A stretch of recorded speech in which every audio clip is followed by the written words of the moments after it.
Io dico sempre che uno dei grandi lussi di quest'epoca è il rallentamento.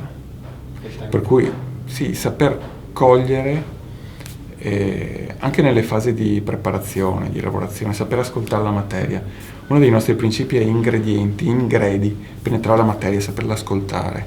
Lì ci sono delle simbologie fortissime, ci sono noi applichiamo il concetto della rilettura, che non è la progettazione di una pietanza, ma è il fatto di poter rivedere quella pietanza con un occhio nuovo, come se non l'avessimo preparato noi. Ogni volta che io dico, qual è il tuo piatto preferito? Pane e olio. E tutti mi ridono in faccia, ma anche i colleghi mi dicono, ma dai, non sa prendere in giro. Però ci credo veramente. Perché pane e olio? Perché il pane, al di là che è la sintesi di un lavoro, di una fatica, di un raccolto, di un'attesa, di anche elaborazione mentale, perché voglio dire, le fermentazioni, le lievitazioni, al di là di tutta la simbologia che possono raccontarci, sono degli aspetti di fisica straordinari, no? Di principi anche che si possono che possono in qualche maniera rimbalzare sulla nostra vita, no? E per cui questa magia di questo pane che diventa comunque un pezzo unico da poter condividere, perché c'è anche l'aspetto della condivisione, non servono utensili, non servono degli elementi che pongono distanza tra l'uomo e la materia, ma la materia viene toccata, e l'olio, perché l'olio è la frangitura di questo frutto, è quasi una benedizione che precipita, e poi c'è questo grasso, questa piacevolezza ricca di profumi, perché il grasso ci racconta tutte le cariche aromatiche che può trascinare con sé, e poi c'è questa gestualità forte, no? Per cui il fatto di in qualche maniera imprimere una nostra istintività che è nascosta, che però ci riappropriamo nel momento del piacere, no? Ci dimentichiamo di tutte le forme, di tutte le maniere che poi la tavola ci ha condizionato.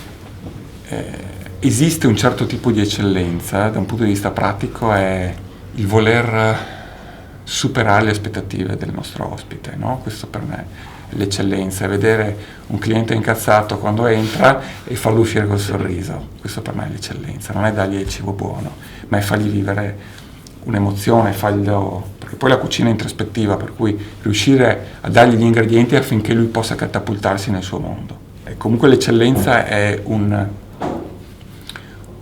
punto non di arrivo, ma è un mirino che tu sposti di volta in volta, per cui non è un traguardo, ma è in qualche maniera una sbarra che tu sposti, però che tu sposti non in altezza ma in profondità. È tutto uno slittare, tutto un indagare sul grande mistero che è affascinante. Questo per me è la bellezza, è l'esplorazione, ma anche il tentativo in qualche maniera fallito di ognuno di noi per cogliere realmente la profondità di ogni cosa.